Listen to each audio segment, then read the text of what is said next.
Bilionario traveled with his fiancée to celebrate the new year, until he met his ex holding a baby. Welcome to Secrets Narrated. Before we begin, drop a comment telling us which city you're watching from. We love seeing how far our stories travel. When the story ends, don't forget to rate it from 0 to 10 and share what you felt along the way. And if you enjoy emotional stories filled with twists and hidden truths, make sure to follow Secrets Narrated so you don't miss the next one. Now, sit back, relax, and enjoy every detail. The ocean breeze carried the scent of salt and something Sebastian Hale couldn't name, something that felt dangerously close to nostalgia. He stood on the terrace of the Ocean View Grand, watching waves crash against the shore as the December sun began its descent, painting the sky in shades of amber and rose. This place, of all the hotels in his international chain, it had to be this one. Sebastian, darling, your mother just texted. She wants to know if we've settled in properly. Vanessa appeared beside him, her diamond engagement ring catching the fading light. Everything about her was polished, from her perfectly straightened blonde hair to her designer sundress that probably cost more than most people's monthly rent. Sebastian didn't answer immediately. His dark eyes remained fixed on the horizon, his jaw tight beneath 2 days of stubble he hadn't bothered to shave. At 42, he carried himself with the quiet authority of a man who'd built an empire from inherited wealth, turning his family's modest hotel business into a luxury brand recognized across 3 continents. 6 feet tall, broad-shouldered, with salt and pepper hair swept back from a face that photographers loved and business rivals envied. Sebastian Hale looked every inch the billionaire he was. But right now, he felt like a man who'd walked into a trap of his own making. I suggested the Maldives, he said quietly. I suggested Aspen. I even suggested staying in the city. Vanessa laughed, a sound like wind chimes. Oh, don't be dramatic. Your mother thought it would be lovely to celebrate New Year's at one of your own properties, and I agreed. It shows confidence in your brand. His mother. Always his mother. Sebastian's fingers tightened around the terrace railing. The irony wasn't lost on him. He commanded boardrooms, negotiated multi-million-dollar deals, expanded his empire to 17 countries. Yet somehow, when it came to his personal life, he still found himself following someone else's roadmap. First his mother's suggestions, then Vanessa's preferences, and always that nagging voice in the back of his mind asking when he'd started living a life designed by committee. I'm going for a walk, he said, already moving toward the beach access. Now? But we have dinner reservations at 8 and I need to. I'll be back. The sand was cool beneath his leather loafers, expensive, impractical shoes for a beach walk. But Sebastian hadn't exactly planned this moment. He'd planned nothing about this trip except how to avoid it. 2 years. He'd successfully avoided this stretch of coastline for 2 years. The Ocean View Grand sat in a small tourist town called Crescent Bay, about 2 hours north of the city. It wasn't his flagship property, not even close, but it had been one of the first hotels he'd personally renovated after taking full control of the company. He'd spent 3 months here overseeing every detail, from the lobby's reclaimed driftwood accents to the locally sourced restaurant menu. And he'd met her, Nora Whitman, 26 then, 30 now, a woman who'd walked into his carefully controlled world and somehow made everything else seem less important. She'd been working at a small cafe 2 blocks from the hotel, not because she needed the money particularly, but because she loved the rhythm of it. The early mornings, the regular customers, the satisfaction of making someone's day better with the perfect cappuccino. She'd had dreams then, too. Talked about opening her own place someday, something small and welcoming, where people felt like family. Sebastian could still see her clearly. Warm ivory skin that flushed pink when she laughed, chestnut hair that fell in natural waves past her shoulders, eyes the color of aged whiskey catching sunlight. She'd worn simple clothes, jeans and soft sweaters, nothing designer, and moved through the world with an ease he'd envied. No performance, no pretense, just Nora, exactly as she was. She'd been the first woman in years who didn't care about his last name or his bank account. She'd fallen for the man who showed up at her cafe every morning, the one who fumbled his words when nervous, who admitted he didn't actually like olives despite ordering them on everything to seem sophisticated. They'd been together 2 years, the best 2 years of his life, until his mother made it clear that Nora Whitman, lovely as she might be, wasn't suitable for a man of Sebastian's position, until the pressure mounted. Until Sebastian, in a moment of weakness and confusion he'd regretted every day since, had ended it, badly, coldly, in a way that still made him sick to remember. He'd blocked her number, blocked her messages, refused to see her when she came to his office. He'd told himself it was necessary, a clean break, no drawn-out pain. What he'd really been doing was running. Sebastian stopped walking, suddenly aware that his feet had carried him to a familiar spot. The old pier stretched into the water 50 yards ahead, its weathered wood silvered by years of salt and sun. He and Nora used to sit at the end of it, legs dangling over the edge, talking about everything and nothing until the stars came out. "Mr. Hale?" Sebastian turned to find one of the hotel staff approaching, a young man in the Ocean View Grand uniform. "Sorry to interrupt your walk, sir. There's an issue with one of the penthouse suites, the champagne service for the New Year's Eve gala. The manager wanted your input." Of course. Even on vacation, he was never really off duty. "I'll be right there," Sebastian said, taking one last look at the pier. He didn't know then, couldn't have known, that less than 24 hours later, he'd see her again. That the universe or fate or simple coincidence would put them in the same hotel lobby during the New Year's countdown, and that she wouldn't be alone. As Sebastian walked back toward the hotel, the first evening stars beginning to appear overhead, he had no idea that everything he thought he'd left behind was about to come crashing back, not with accusations or anger, but with the weight of a truth he'd refused to hear, a truth that had been waiting, patient and inevitable for exactly this moment. Have you ever run from something, only to realize you were running toward the one thing you needed to face? Share your thoughts in the comments. Nora Whitman woke to the sound of waves and a tiny hand patting her cheek. "Mama, Mama, up." She opened her eyes to find Lily's face inches from her own, round cheeks flushed with sleep, dark curls wild around her head, and those eyes. Those impossibly deep brown eyes that were nothing like Nora's whiskey-colored ones. Those were Sebastian's eyes. Exactly. "Good morning, little love," Nora whispered, pulling her daughter close and breathing in that sweet baby scent. Milk and lavender soap and something uniquely Lily. At 17 months old, she was all energy and curiosity, a tiny force of nature packed into 22 pounds of determination. Nora sat up slowly, letting the reality of where they were sink in. The hotel room was modest, not a suite, just a standard room with an ocean view she'd splurged on because this trip mattered. The Ocean View Grand, the same hotel where she'd first fallen in love with a man who'd seemed untouchable, until he wasn't. She was 30 now, though some days she felt decades older. 2 years of single motherhood would do that. Not that she regretted a single moment with Lily. Her daughter was the brightest thing in her world, the reason she got up every morning, the reason she'd learned to be stronger than she ever thought possible. Nora caught her reflection in the mirror as she lifted Lily from the bed. She looked tired. There was no denying that. Dark circles under her eyes that concealer couldn't quite hide. Her chestnut hair pulled into a messy bun because who had time for anything else with a toddler? She'd lost weight since having Lily, not from trying but from the constant motion of motherhood. Her favorite jeans hung looser on her hips, and the simple cream sweater she'd planned to wear tonight suddenly seemed too plain. "Stop it," she told herself. "You're not here to impress anyone." Except that was a lie, wasn't it? She knew he was here, had known the moment she made the reservation. The Ocean View Grand's New Year's Eve gala was legendary in Crescent Bay, an exclusive event that Sebastian himself usually attended when he visited the property. Nora had checked the society pages, cross-referenced travel schedules mentioned in business journals. She'd done her research with the thoroughness of a woman who'd been waiting 2 years for the right moment, and when she'd seen the announcement that Sebastian Hale would be hosting this year's celebration with his fiancée, something in Nora's chest had tightened and released all at once. It was time. "Let's get some breakfast, sweet girl," Nora said, dressing Lily in soft pink overalls and a white turtleneck. Her daughter was beautiful, would grow up to break hearts, Nora was certain. She had Sebastian's dramatic coloring, his thick dark hair, his intensity even at this young age. But she had Nora's smile, her gentle disposition, her habit of humming tunelessly when content. The hotel's breakfast buffet was less crowded than Nora expected for December 30th. Most guests were probably sleeping in before tonight's big celebration. She found a table by the window, settling Lily into a high chair and cutting up pieces of pancake into tiny, manageable bites. "Ma!" Lily shouted happily, banging her plastic spoon against the tray. "Inside voice, love," Nora murmured, though she couldn't help smiling. Lily didn't have an inside voice yet. Everything was exclamation and enthusiasm. "She's adorable."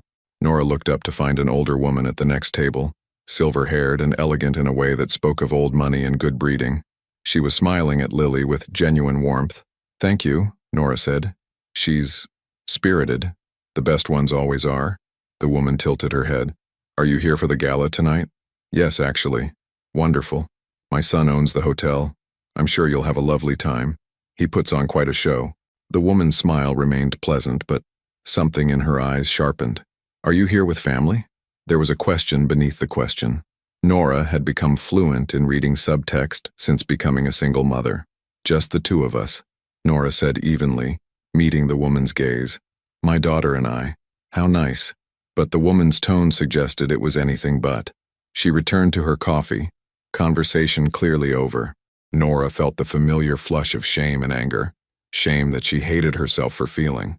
Anger at a world that still judged single mothers while giving single fathers medals for showing up. She focused on Lily, on wiping sticky syrup from those perfect little fingers, on the simple joy of her daughter's laughter when she made funny faces. This was why she'd waited. Why she hadn't shown up at Sebastian's office with a baby in her arms, hadn't sent lawyers or demanded anything. Because Lily deserved better than being a scandal, better than being the mistake that trapped a billionaire, better than growing up knowing she was the source of someone's resentment. Nora had tried to tell him. God, she'd tried. She could still remember those desperate days after the breakup, discovering she was pregnant just 72 hours after Sebastian had ended things. The shock of seeing 2 pink lines on the test, the way her hands had shaken as she'd called his number only to find herself blocked. She'd tried texting from a friend's phone. Nothing. She'd gone to his office in the city, waited 3 hours in the lobby until security escorted her out. She'd even written a letter, an actual handwritten letter, and mailed it to his corporate address. Never received a reply. At some point, Nora had realized that Sebastian didn't want to hear from her, didn't want explanations or closure or anything else she might offer. He'd made his choice, influenced by his mother's clear disapproval, pressured by expectations Nora would never meet. So she'd made her own choice. She would raise Lily alone, would love her fiercely, would build a good life for them both. And when the time was right, when Lily was old enough that Nora could look Sebastian in the eye without falling apart, she would tell him the truth, not because he deserved to know, but because Lily deserved to have the option of knowing her father, if he proved worthy of that privilege. "All done, Mama," Lily announced, shoving her plate away with syrup-covered hands. Nora cleaned her up, collected their things, and headed back to their room to prepare for the day. She'd planned a walk on the beach, maybe visit the old cafe where she used to work. It had new owners now, but the building was the same, and there was something comforting about revisiting the places where she'd been happy, where they'd been happy, together. As she pushed the elevator button, Lily on her hip, Nora caught sight of herself in the polished brass doors. She looked like what she was, a young mother, slightly overwhelmed, doing her best. Her sweater had a small stain near the collar that she'd missed. Her hair was escaping its bun. She wore minimal makeup because there was never time for more. She was nothing like the Nora who'd captivated Sebastian Hale 3 years ago. That Nora had been carefree, confident in a way that came from not yet knowing how hard life could be. This Nora had stretch marks and sleepless nights written into her skin, had traded dreams of her own cafe for the reality of managing a busy office job that paid the bills and offered decent insurance. But this Nora was also stronger, braver, more certain of who she was and what she was capable of. The elevator doors opened. Nora stepped inside, adjusting Lily on her hip. Tonight at the gala, she would see him again. She didn't know if he'd even recognize her, didn't know if he'd care, engaged as he was to someone else. Didn't know if the sight of Lily would mean anything to him at all. But she'd waited 2 years for this moment, had chosen this hotel, this date, with careful intention, because some truths couldn't be delivered through lawyers or letters or angry confrontations. Some truths needed to be spoken face to face in the place where their story had begun, with the living proof of their love, however briefly it had burned, right there between them. As the elevator climbed, Lily started humming that tuneless song she loved, patting Nora's shoulder in rhythm. Nora closed her eyes and tried to steady her breathing. Tonight. Everything would change tonight. She just hoped they were both ready for it. Sebastian stood in the hotel's executive office, staring at a spreadsheet that might as well have been written in ancient Greek, for all the attention he was paying it. The projections for Q1 look strong, his regional manager was saying, gesturing at numbers that Sebastian usually analyzed with laser focus. We're expecting a 15% increase in bookings for the coastal properties, especially with the new marketing campaign. And we're considering adding a petting zoo to the lobby. Sebastian nodded absently. Sir, I just said petting zoo. That got his attention. Sebastian looked up, finding Marcus Chen, his most trusted regional manager, watching him with barely concealed amusement. You haven't heard a word I've said in the last 10 minutes, Marcus observed. I heard some of it. Want to tell me what's actually on your mind? Because in the 5 years I've worked for you, I've never seen you this distracted during a business review. Sebastian leaned back in the leather chair, running a hand through his hair. Marcus was right. He was completely unfocused, his mind stuck in a loop of memories he'd spent 2 years trying to bury. Walking these hallways felt like moving through a museum of his own past. There was the corner where he'd first kissed Nora, unable to wait another second after walking her back from dinner. The terrace where they'd watched the sunrise after talking all night. The service elevator they'd used to sneak up to his room, laughing like teenagers even though they were fully grown adults. Personal matter, Sebastian said finally. Nothing that affects business. Does this personal matter have anything to do with the fact that you look like you're attending a funeral instead of celebrating New Year's Eve at one of your most successful properties? Before Sebastian could answer, his phone buzzed. A text from Vanessa. Where are you? I need your opinion on my dress for tonight. The blue or the silver? He typed back quickly. Either one. You'll look beautiful. Vanessa. That's not helpful, Sebastian. This is an important event. Important for whom? He wanted to ask. Instead, he pocketed his phone. You should head back to your fiancée, Marcus said, not unkindly. I can handle the rest of the preparations for tonight. Yeah. Sebastian stood, buttoning his suit jacket. Thanks, Marcus. Sir, can I give you some completely unsolicited advice? Have I ever been able to stop you? Marcus smiled. Whatever you're running from, it tends to catch up eventually. Might be better to turn around and face it head on. Sebastian left the office without responding, but the words followed him through the lobby, past the concierge desk, toward the elevator that would take him back to the suite where Vanessa was no doubt waiting with fabric swatches and seating charts. He pressed the button and waited, watching the numbers descend. Beside him, a young couple stood close together, the man's arm around the woman's waist, her head resting on his shoulder. They looked completely absorbed in each other, oblivious to the luxury surrounding them. Sebastian felt something twist in his chest. He and Vanessa didn't stand like that, didn't touch with that kind of unconscious ease. Their relationship was carefully choreographed, appropriate hand-holding at charity galas, a kiss on the cheek for photographers, separate hotel rooms until after the wedding, because Vanessa believed in maintaining tradition. His mother approved completely. The elevator arrived. Sebastian stepped in alone. The couple had wandered off toward the beach, clearly in no hurry to be anywhere but together. When had he become this person? This man who scheduled intimacy and outsourced decisions about his own life, who got engaged to a woman he respected but didn't quite love, because it made sense on paper, because his mother thought she was suitable, because at 42 he was supposed to be settling down and producing heirs. The elevator doors opened on the penthouse level. Sebastian walked slowly toward his suite, each step feeling heavier than the last. He found Vanessa in the bedroom, surrounded by shopping bags and tissue paper, holding up 2 evening gowns. She looked up when he entered, her expression brightening. Finally, okay, honest opinion, the midnight blue with the silver beading, or the champagne silk with the open back. Both dresses probably cost more than most people earned in a month. Both were beautiful in that generic fashion magazine way. Both would photograph well. The blue, Sebastian said, because he had to choose something. Really? I was leaning toward the champagne. It's more unique, don't you think? Then why ask me? Sebastian thought but didn't say. Wear whichever one makes you happy, Vanessa. She frowned slightly. You've been distant all day. Is something wrong? Everything, Sebastian thought. But what he said was, just work stress. You know how it is. Well, try to relax. Tonight is supposed to be fun. Vanessa returned to examining the dresses, already dismissing his mood as she'd dismissed most of his actual feelings throughout their relationship. It wasn't her fault, really. She was exactly who she'd always been. Beautiful, polished, socially adept, born into the same world of privilege and expectation that had shaped Sebastian's entire life. She would be a perfect wife on paper, would host flawless dinner parties and manage their social calendar with the precision of a military operation. would probably produce attractive, well-mannered children who attended the right schools and married into the right families. And Sebastian would wake up 20 years from now wondering where his actual life had gone. His phone rang. His mother's name flashed on the screen. "I should take this," he said, stepping out onto the suite's private balcony. "Sebastian, darling, I just wanted to confirm that you received the updated guest list for tonight. The Kensingtons will be attending. You remember Thomas Kensington? He's very interested in potentially investing in your Dubai expansion. Mom, tonight is supposed to be personal, a celebration. Business and pleasure don't have to be mutually exclusive. You're there anyway, might as well make useful connections." She paused. "Is Vanessa being helpful with the hosting duties?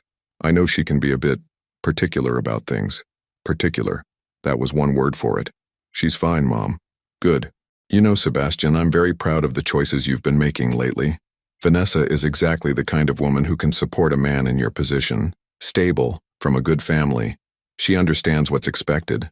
Unlike Nora," his mother didn't say, but the implication hung in the air anyway.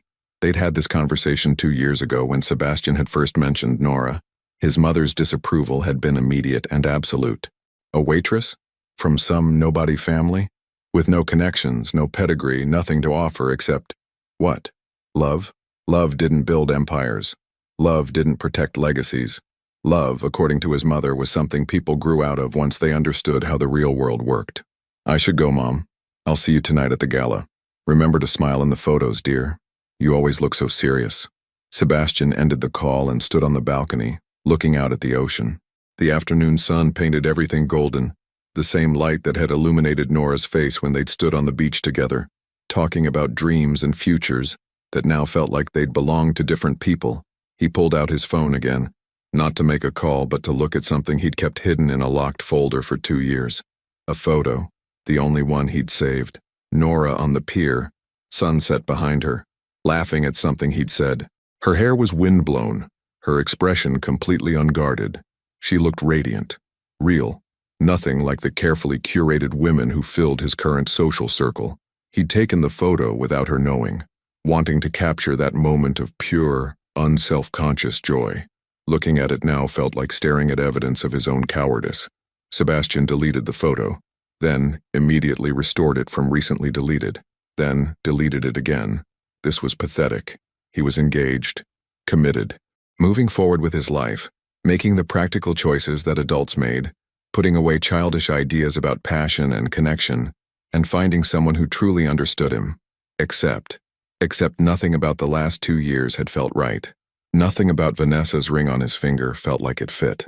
Nothing about his mother's approval filled the hollow space that had opened up in his chest the day he'd blocked Nora's number and refused to hear whatever she'd been trying to tell him.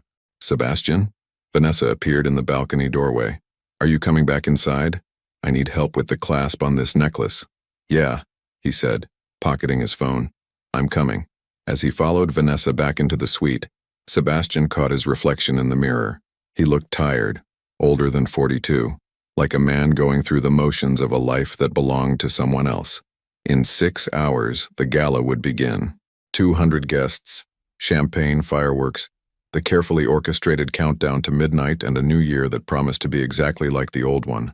Sebastian straightened his tie and tried to ignore the growing certainty that he was standing on the edge of something he couldn't name, something that felt dangerously close to breaking point. He just didn't know yet that the break was already coming. That it would arrive in the form of whiskey-colored eyes and a truth he'd refused to hear. That by midnight, nothing would ever be the same again. The ballroom of the Ocean View Grand had been transformed into something out of a fairy tale. Crystal chandeliers cast prismatic light across ivory and gold decorations, while floor-to-ceiling windows offered an unobstructed view of the ocean beyond. Round tables draped in champagne silk surrounded a dance floor that gleamed like polished glass. Everywhere Nora looked, there was elegance, wealth, and the kind of effortless sophistication that made her feel like an imposter. She'd almost turned back 3 times before entering. The dress she wore, a simple emerald green number she'd found on sale, suddenly felt cheap under these lights. She'd done her best with makeup, swept her hair into a low chignon, added the pearl earrings her grandmother had left her. But standing in the entrance to the ballroom, watching women in designer gowns glide past on the arms of men in bespoke tuxedos, Nora felt every inch the outsider she was. "Ticket, ma'am?" A young attendant smiled at her expectantly. Nora fumbled in her small clutch, producing the ticket she'd purchased weeks ago. $200 she probably shouldn't have spent, but this night mattered. She handed it over, received a table number, and stepped into the glittering crowd. Lily was safe with the hotel's childcare service, a luxury Nora had researched extensively before trusting. She'd left 3 bottles, extra diapers, Lily's favorite stuffed elephant, and detailed instructions. The attendant had assured her they'd call if anything went wrong. Nora had checked her phone 17 times already. Champagne? A server appeared at her elbow with a tray of crystal flutes. Thank you. Nora took one, more for something to hold than any desire to drink. Her stomach was twisted in knots, her pulse thrumming with anticipation and dread in equal measure. He was here, somewhere in this crowd, and she was about to face him for the first time in 2 years. Nora found her assigned table near the back of the ballroom, appropriate given she was probably the least important person here. She sat down, smoothing her dress, trying to breathe normally. Around her, the room buzzed with conversation and laughter. The band played something smooth and jazzy. People danced, mingled, posed for photos in front of a backdrop adorned with 2026 in glittering numbers. Then she saw him. Sebastian stood near the center of the room, commanding attention without seeming to try. He wore a black tuxedo that fit him perfectly, his salt and pepper hair swept back, his posture radiating the confidence of a man who owned not just this hotel but half the world. He was speaking with an older couple, his expression polite but distant, the same look he used to wear at business events when he wanted to be anywhere else. Nora's breath caught. 2 years. It had been 2 years since she'd seen him in person, and the impact of it hit her like a physical force. He looked exactly the same. Those dark eyes, that strong jawline, the way he held himself like he was perpetually aware of being watched. But there was something different too, something harder around his edges, a tightness in his shoulders that spoke of burdens carried too long. He looked unhappy. That realization settled into Nora's chest with unexpected weight. Before she could process it further, a woman appeared at Sebastian's side, sliding her arm through his with practiced ease. Blonde, stunning, dripping in diamonds that caught the chandelier light. She wore a champagne-colored gown that probably cost more than Nora's car, and she fit against Sebastian like she belonged there. Vanessa, his fiancée. Nora had seen photos online, of course. Society pages loved the engagement of Sebastian Hale to Vanessa Montgomery. Old money meeting older money, a merger as much as a marriage. But seeing her in person was different. She was beautiful in that intimidating, untouchable way. Not a hair out of place. Not a gesture unrefined. Everything Nora wasn't. Ladies and gentlemen, the band leader's voice rang out across the ballroom. In just 2 hours, we'll be counting down to the new year. But first, our host for the evening, Mr. Sebastian Hale, would like to say a few words. Polite applause rippled through the crowd as Sebastian moved toward the small stage. He walked with that familiar confidence, but Nora caught something. A hesitation, maybe. A fractional pause before he took the microphone. Good evening, everyone.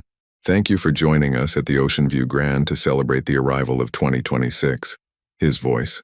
God. His voice. Nora had forgotten how it could slide under her skin, rich and warm even through the formal words. This property has always held a special place in my heart, Sebastian continued, and Nora saw his gaze sweep the room.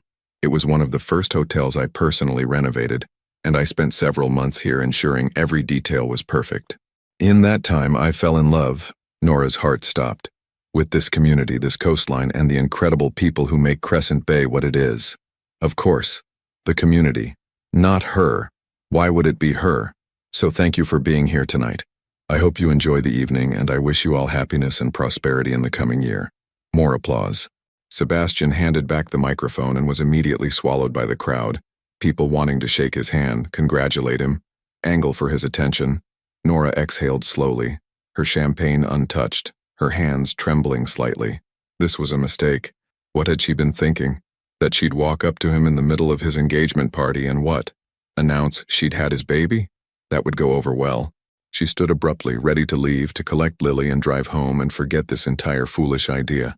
Nora. The voice came from behind her. Female. Familiar. Nora turned to find Sarah Chen, Marcus Chen's wife, and one of the few friends she'd made during her time in Crescent Bay. They'd worked together at the cafe, had stayed in touch sporadically after Nora left. Sarah, I didn't know you'd be here. Marcus is Sebastian's regional manager. We got dragged to all these things. Sarah hugged her warmly, then pulled back with bright eyes. Oh my God, look at you. You look beautiful. How have you been? How's... She stopped, clearly catching herself. Lily's wonderful, Nora said quietly. She's 17 months now, growing so fast. Sarah's expression softened with understanding. She was one of the few people who knew the whole story, had been there when Nora discovered she was pregnant, had listened to her cry about blocked phone numbers and returned letters. Does he know you're here? Sarah whispered. Not yet. Nora, I know it's crazy, but I can't keep doing this, Sarah. She's getting older, she asks questions. She deserves to know who her father is, and he deserves... She stopped, emotion threatening to crack her voice. He deserves the choice, even if he chooses to walk away. Sarah squeezed her hand. You're braver than I could ever be. The band shifted into something slower, couples moving onto the dance floor. Nora watched Sebastian dance with Vanessa, their movements polished but somehow mechanical, like they'd rehearsed it, like everything between them was choreographed. Excuse me, is this seat taken? Nora turned to find an elderly woman gesturing to the empty chair beside her. It took her a moment to recognize her, the woman from the breakfast buffet that morning, Sebastian's mother. Oh, no, please. Nora's heart hammered as the woman sat down. We haven't been properly introduced. I'm Catherine Hale. She extended a perfectly manicured hand. Nora shook it, her throat tight. Nora Whitman. Whitman. Catherine's eyes narrowed slightly. That name sounds familiar? Of course it did. Nora had no doubt Sebastian's mother had thoroughly investigated the inappropriate woman her son had been dating 2 years ago. I used to live in Crescent Bay, Nora said carefully. How lovely. Are you visiting for the holidays? Yes. With my daughter. Ah yes, the adorable child from breakfast. She must be, what, about a year old? 17 months. Catherine's smile didn't waver, but something sharp flickered in her eyes. Children are such blessings, though I imagine raising one alone must be quite challenging. The judgment was subtle but unmistakable. Nora met the older woman's gaze evenly. I manage. I'm sure you do. Catherine paused delicately. Forgive me for asking, but is the father involved? The question hung in the air between them, loaded with implications. Before Nora could answer, the lights dimmed. The band leader returned to the microphone. Ladies and gentlemen, we're now approaching the final 15 minutes of 2025. Please make your way to the windows or the outdoor terrace for the best view of the fireworks display. And don't forget to grab your champagne for the midnight toast. The crowd surged toward the windows and glass doors leading outside. Nora stood, grateful for the interruption, her heart racing. Excuse me, she murmured to Catherine, moving away before the woman could ask more questions. She needed air, needed to think, needed to figure out how she was possibly going to approach Sebastian in this circus of people and money and expectations she could never meet. Nora made her way through the crowd, slipping through the doors onto the outdoor terrace. The ocean breeze hit her immediately, cool and salt-tinged, grounding her. She moved to the railing, away from the clusters of guests, and looked out at the dark water. Fireworks would launch from a barge offshore. The hotel had spared no expense. 10 minutes to midnight, someone called from inside. Nora closed her eyes, gathering her courage. When she opened them, she'd go back in. She'd find Sebastian. She'd tell him.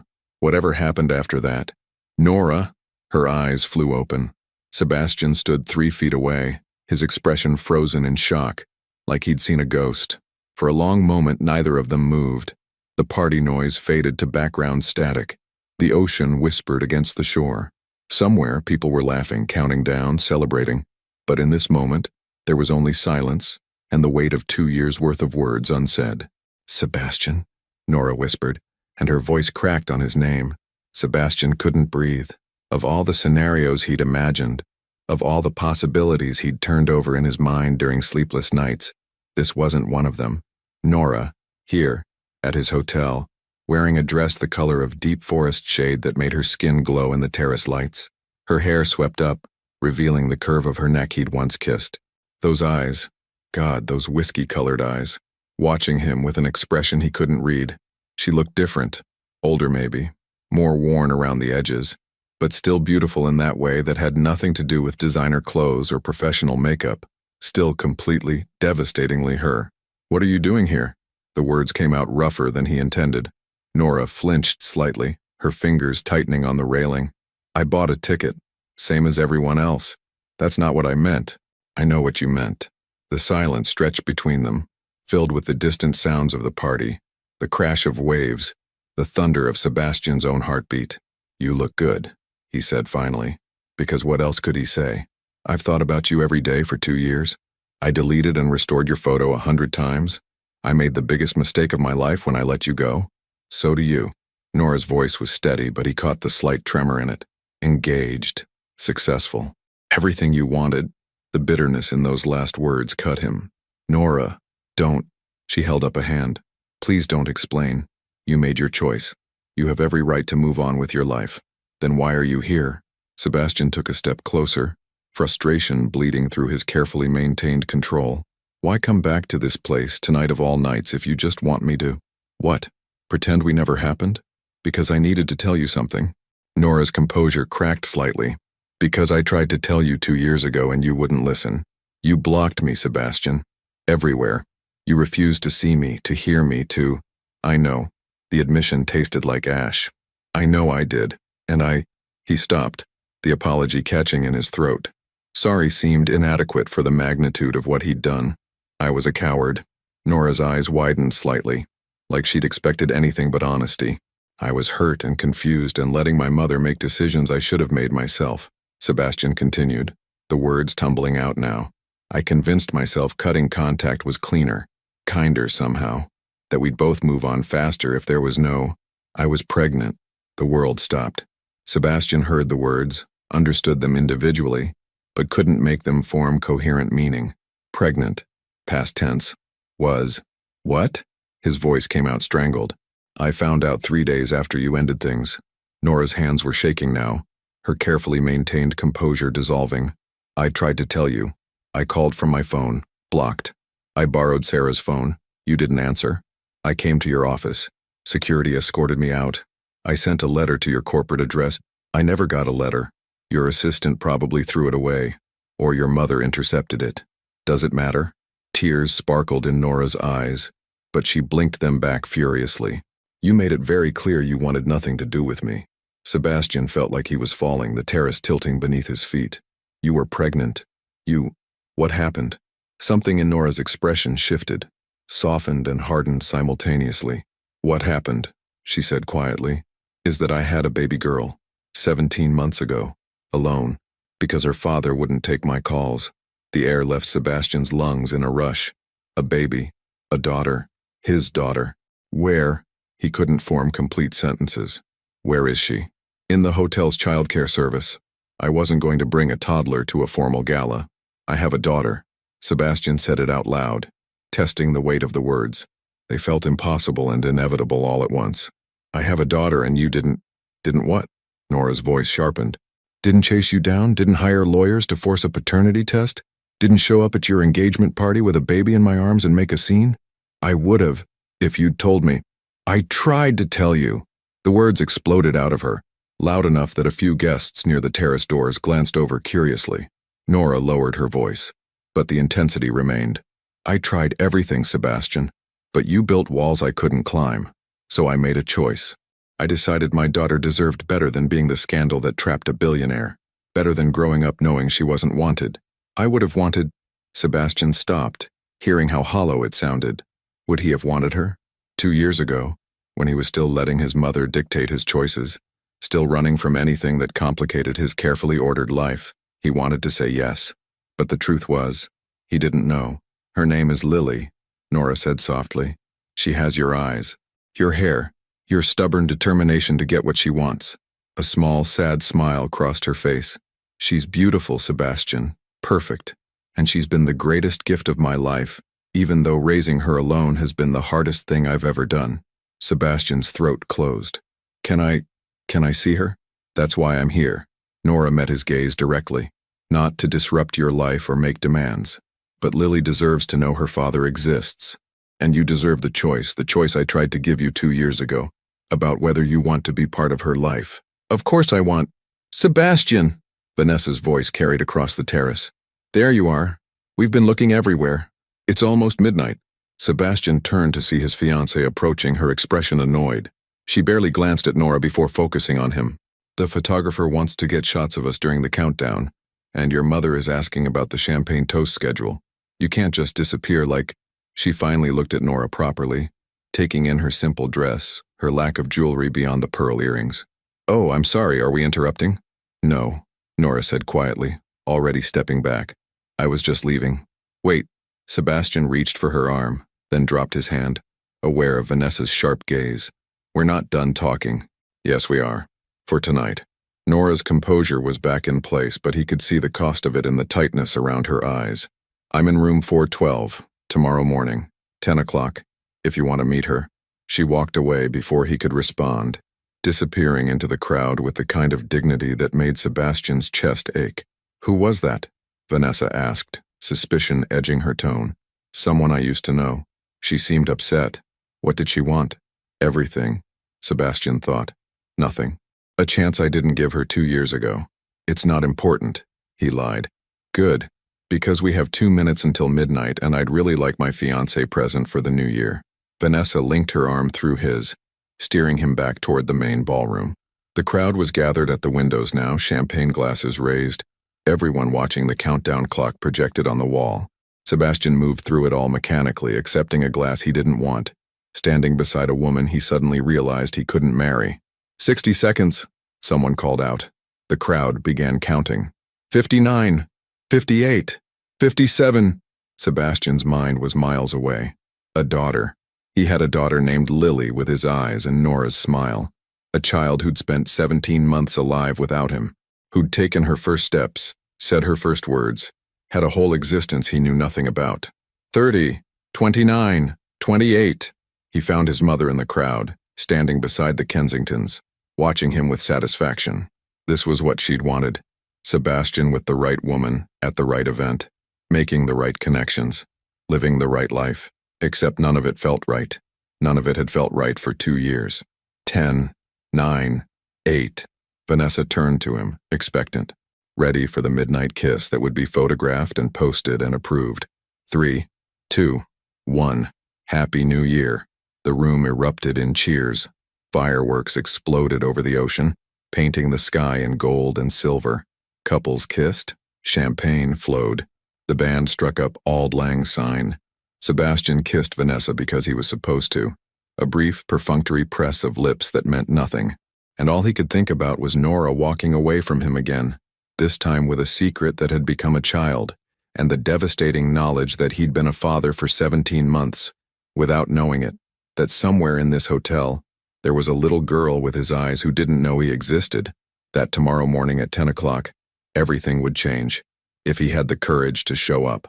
As the celebration swirled around him, Sebastian made a decision, not the one his mother would want, not the one that made sense on paper or protected his carefully constructed life, but the one that, for the first time in years, felt completely and terrifyingly his own. Sebastian didn't sleep. He'd returned to the penthouse suite at 2 in the morning, after the last guests had filtered out and the cleanup crew had begun dismantling the evidence of celebration. Vanessa had gone to bed immediately, exhausted from playing hostess, mumbling something about a spa appointment in the morning. Now, at 7 a.m., Sebastian stood on the balcony watching the sun rise over the ocean, still wearing his tuxedo pants and wrinkled dress shirt. He'd abandoned the jacket hours ago along with any pretense of rest. A daughter. The words had cycled through his mind all night, each repetition making them more real and more impossible simultaneously. Somewhere in this hotel, 4 floors below, there was a 17-month-old child who carried his DNA, his features, half of everything he was, and he'd had no idea. Sebastian's phone buzzed for the 100th time. His mother, no doubt. She'd been calling since 3 a.m. when someone had apparently mentioned seeing him in intense conversation with some woman on the terrace. He'd ignored every call. He couldn't deal with Catherine Hale right now. Couldn't stomach her judgments and manipulations and carefully worded disappointments. For the first time in his adult life, Sebastian didn't care what his mother thought. The only thing that mattered was room 412, 10 o'clock. Nora had said 10 o'clock. Sebastian checked his watch. 3 hours. 3 hours until he'd meet his daughter. 3 hours to figure out what the hell he was going to say, how he was going to explain 17 months of absence, how he could possibly make up for, "You're up early." He turned to find Vanessa in the doorway, wrapped in a silk robe, her hair still perfect despite sleeping. She never looked disheveled. It was like she woke up already posed for a photo shoot. Couldn't sleep, Sebastian said. I'm not surprised. That was quite an event. Vanessa moved to the coffee maker, programming it with the precision she applied to everything. Your mother called me at 6. Apparently there's some issue she wants to discuss. Something about a conversation you had last night? Of course. Catherine had gone around him straight to Vanessa. It's nothing. Sebastian lied. It didn't sound like nothing. She seemed quite concerned. Vanessa turned to face him, her expression carefully neutral. Who was that woman on the terrace, Sebastian? And don't say someone you used to know. I'm not an idiot. The coffee maker hissed and gurgled, filling the silence. Her name is Nora, Sebastian said finally. We were together, before you and I met. It ended badly. How badly? I blocked her number, refused to see her, cut her out completely. The words tasted bitter. I thought I was making a clean break. Turns out I was just being a coward. Vanessa's expression didn't change, but something flickered in her eyes. And now she's here at our celebration. Wanting what? Closure? A second chance? She's here because she needed to tell me something I should have heard 2 years ago. Sebastian met Vanessa's gaze directly. She has a daughter. My daughter. The coffee maker finished its cycle. The silence that followed was absolute. You have a child. Vanessa said it flatly, like she was confirming a business transaction. I didn't know. She tried to tell me, but I'd blocked every avenue of communication. So she raised our daughter alone for 17 months. Our daughter, Vanessa repeated, and there was something sharp in her tone now. You mean your daughter? With her? Yes. Vanessa poured coffee with steady hands, added cream, stirred, everything controlled, everything measured. When she finally spoke, her voice was calm. I assume you plan to meet this child. This morning, 10 o'clock. And then what? You're just going to, what, play father? Disrupt your entire life for a woman who could be lying? She's not lying. Sebastian knew it with absolute certainty. Nora had many qualities, but dishonesty wasn't one of them. You don't know that. You don't know anything except what some ex-girlfriend told you at a party. Vanessa set down her coffee cup with a sharp click. This could be a scheme, Sebastian. A way to get money to trap you into. Stop. The word came out harder than he intended. I know you're trying to protect me or protect yourself, but Nora isn't like that. She never wanted my money. She wanted... He stopped, the truth of it settling heavily. She just wanted me, and I threw that away because I was too weak to stand up to my mother. Your mother, who, by the way, is probably going to lose her mind when she finds out about this. I know. And me? Vanessa's carefully constructed composure cracked slightly. What about me, Sebastian? What about our engagement, our plans, the life we're supposed to be building? Sebastian looked at her, really looked, and saw what he should have seen months ago. They didn't love each other. They fit together on paper, satisfied expectations, looked good in photographs. But there was no passion, no depth, no real connection beyond mutual convenience. I think, he said slowly, that we both deserve more than this. Vanessa's eyes widened. You're breaking up with me, on New Year's Day, because of some child you didn't even know existed until last night. I'm breaking up with you because I'm engaged to a woman I like but don't love, because I've been letting other people make my decisions for too long, because... He stopped, the full weight of it hitting him. Because I need to figure out who I actually am when I'm not performing for my mother or the board or society pages, and I can't do that while pretending to be someone I'm not. This is insane. Vanessa's voice rose slightly. You're throwing away everything, our relationship, your mother's approval, your reputation, for what? A chance to play house with some waitress and her baby? The contempt in her tone ignited something in Sebastian. That waitress, he said quietly, is worth 10 of most people in our social circle, including me. And that baby is my daughter, which makes her the most important person in my world, whether I've met her yet or not. Vanessa stared at him like he'd become a stranger. Your mother was right, she said finally. She warned me you had a tendency toward impulsive emotional decisions. I should have listened. My mother, Sebastian said, doesn't get a vote anymore. He walked past Vanessa into the bedroom, grabbed his phone and headed for the door. Where are you going? Vanessa demanded. To take a shower and change, and then I'm going to meet my daughter. Sebastian, keep the ring or sell it. I don't care. But we're done, Vanessa. We should have been done before we started. He left before she could respond, taking the stairs instead of the elevator, because he needed to move. needed to burn off the adrenaline coursing through his system. By 9:30, Sebastian had showered, changed into jeans and a simple sweater, and was pacing the hotel lobby like a caged animal. He'd turned off his phone after the 20th call from his mother. Whatever Catherine wanted to say could wait. At 9:45, he couldn't wait any longer. Room 412 was on the 4th floor, facing the ocean. Sebastian stood outside the door for a full minute, his hand raised to knock, his heart hammering against his ribs. This was it. On the other side of this door was a truth he'd run from, a life he'd missed, a daughter he'd never held, a woman he'd never stopped loving, though he'd tried. Sebastian knocked.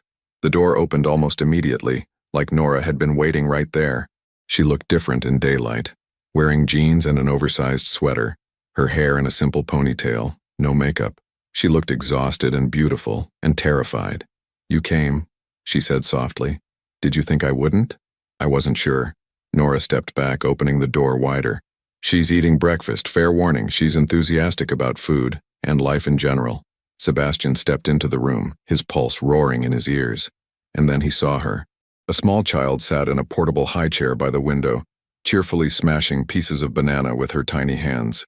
She wore pink pajamas covered in elephants, her dark curls wild around her face. When she heard the door close, she looked up. Those eyes, his eyes, dark and curious and devastatingly familiar. "Mama!" Lily shouted happily, holding up a piece of banana like it was a trophy. "Yes, baby. That's a banana," Nora said, but her voice shook slightly. Lily's attention shifted to Sebastian. She studied him with the intense focus only toddlers possessed, head tilted, assessing this new person in her space. Then she smiled, a huge, dimpled grin that hit Sebastian like a physical blow. "Hi," Lily said clearly, waving her banana-covered hand. Sebastian couldn't speak, couldn't move, could barely breathe. This was his daughter. This perfect, messy, joyful little person was his, and he'd missed 17 months of her life. "Do you?" Nora's voice was barely audible. "Do you want to hold her?" Sebastian's hands trembled as he reached for his daughter. Nora had cleaned Lily's hands and face, wiping away the banana evidence with practiced efficiency. Now the little girl looked at Sebastian with open curiosity, her head tilted in that way children had when deciding if someone was friend or foe. "Hey, sweetheart," Sebastian whispered, his voice rough. "Can I hold you?" Lily considered this for a long moment. Then, with the fearlessness of someone who'd never known rejection, she lifted her arms up toward him. Sebastian carefully picked her up, and the weight of her, solid and warm and real, nearly broke him. She was so small. How could a person be this small and this perfect? Lily studied his face from inches away, her dark eyes serious. Then she reached out and patted his cheek with one tiny hand. "Dada?" she said questioningly. The word shattered something in Sebastian's chest. "She's been saying that recently," Nora said quietly from behind him. "She sees other kids with their fathers at the park. I think she's been trying to figure out what the word means." Sebastian couldn't answer. Tears burned behind his eyes as he held his daughter for the first time, feeling her small hand against his face, watching her examine him with the same intense focus he'd seen in the mirror his entire life. "Hi, Lily," he managed finally. Yes, I'm your Dada." Lily seemed satisfied with this answer. She settled against his chest, tucking her head under his chin like she'd always belonged there. Sebastian closed his eyes and breathed her in. Baby shampoo and something sweet, maybe syrup from breakfast. "She likes you," Nora observed, and there was something complicated in her tone. Relief, maybe, or sadness. "She doesn't know me well enough to like me." Sebastian opened his eyes to find Nora watching them with an expression that made his heart ache. "I've done nothing to deserve this. She's 17 months old. She doesn't think about deserving, she just—" Nora's voice caught. "She just knows you're here now." Lily pulled back to look at Sebastian again, then reached for his watch, a vintage Rolex that cost more than most cars. She grabbed it with both hands, fascinated by the way it caught the light. "Shiny," she declared. "Yeah, it is shiny," Sebastian agreed, letting her explore. "You can look at it." "She'll try to eat it," Nora warned. "She's in an oral phase where everything goes in the mouth." As if on cue, Lily's mouth opened, watch approaching rapidly. "Or maybe not the eating," Sebastian said, gently redirecting her attention to the watch's band instead of the face. Lily seemed content with this compromise, running her fingers over the metal links. Sebastian moved carefully to the armchair by the window, still holding Lily, and sat down. She was already squirming. Clearly not the type of child who stayed still for long. She has your energy level, Nora said, settling on the edge of the bed. Everything at full speed, all the time. I was like that? You never stopped moving during meetings. Pen clicking, leg bouncing, fingers drumming. You only stayed still when you were focused on something important. The fact that Nora remembered these details, that she'd paid that much attention, made something warm unfold in Sebastian's chest. Lily wriggled free and slid down to the floor, immediately toddling toward a basket of toys in the corner. She moved with that unsteady gait of early walkers, arms out for balance, completely determined. When did she start walking? Sebastian asked. 3 months ago. She was early. The pediatrician said most babies don't walk until 12 to 15 months, but Lily was cruising at 9 months and fully walking by 14 months. Nora's pride was evident. She's determined. Once she decides she wants something, she doesn't stop until she gets it. Definitely my daughter, Sebastian murmured. Lily retrieved a stuffed elephant from the basket and brought it to Sebastian, holding it up proudly. Ellie, she announced. That's a very nice elephant, Sebastian said seriously, taking the offered toy. Is Ellie your friend? Lily nodded enthusiastically. Ellie sleep, she mimed, putting her head down, complete with fake snoring sounds. Sebastian laughed. Actually laughed. For the first time since arriving at this hotel. Does Ellie sleep a lot? Every night, Nora confirmed. Lily won't go to bed without her. We had a minor crisis last month when Ellie went missing for 3 hours. Turned out she was in the washing machine. The washing machine? Lily decided Ellie needed a bath. Nora's smile was soft. She's very nurturing. Takes care of all her stuffed animals like they're her babies. Sebastian watched his daughter return to the toy basket, digging through it with single-minded focus. She pulled out blocks, a board book, a set of plastic keys, examining each one before discarding it. What's she looking for? He asked. Who knows? Half the time I can't figure out what's going on in her head. Nora stood and moved to the window, maintaining distance. She's smart, though. Way ahead on language. She knows about 50 words already. Is that a lot? The average is maybe 20 at this age. Pride swelled in Sebastian's chest, immediately followed by guilt. He should have been here for those first words. Should have been there when she learned to walk, when she needed Ellie in a crisis, when she started exploring the world. Lily found what she'd been searching for, a small board book with bright pictures. She brought it to Sebastian and climbed into his lap with the confidence of someone who'd never been turned away. Book, she commanded, settling against his chest. Sebastian looked at Nora helplessly. I've never read to a child before. Just point at the pictures and say the words. She'll fill in the rest. The book was simple, farm animals with corresponding sounds. Sebastian opened to the first page. What's this? He asked, pointing to a cow. Moo, Lily shouted happily, patting the picture. That's right. And this? Bah, more enthusiastic patting. They went through the entire book twice, Lily providing sound effects with increasing volume and drama. By the time they finished, Sebastian's ears were ringing, but he was smiling, genuinely, fully smiling in a way he hadn't in years. Nora watched from the window, her arms wrapped around herself. She's amazing, Sebastian said softly. You did an incredible job. I did what any mother would do. No, Sebastian met her eyes over Lily's head. You did more. You raised her alone, without support, while dealing with... He stopped, the enormity of it hitting him. God, Nora, how did you manage? Work, childcare, everything? Nora's expression shuddered. I figured it out. Women have been raising children alone for generations. I'm not special.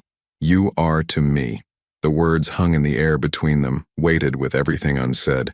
Lily, oblivious to the tension, slid off Sebastian's lap and toddled to Nora, arms up. Mama, snack. You just had breakfast, you bottomless pit, Nora said, but she scooped Lily up anyway, pressing a kiss to her dark curls. How about we go down to the beach? Show Dada the shells you like to collect? Dada. She'd said it so naturally, like it was already established fact. Sebastian stood. I'd like that, if that's okay with you. This isn't about what's okay with me anymore, Nora said quietly. You're her father. You have rights. I don't want rights. Sebastian stepped closer, careful not to crowd them. I want to be her father. Really be her father, not just a name on a birth certificate or a monthly check. But I also want... He stopped, not sure how to say it. I want to do this right. With you. Not around you or in spite of you. Nora's eyes glistened with unshed tears. I don't know how to do this, Sebastian. I don't know how to co-parent with someone She caught herself. Someone you what? Someone whose mother thinks I'm not good enough. Someone who's built an entire life I don't fit into. Someone who… She shook her head. It doesn't matter. It matters to me. Lily squirmed, clearly bored with the serious conversation. Beach. Beach. Mama, beach. Okay, sweet girl. Beach. Nora set Lily down and moved to pack a small bag. Sunscreen, water, snacks, a change of clothes. The efficiency of her movements spoke to months of practice. Sebastian watched, feeling useless. What can I do? Get her shoes? They're by the door. The pink sneakers. Sebastian retrieved the tiny shoes, impossibly small, and knelt down. Come here, Lily. Let's put your shoes on.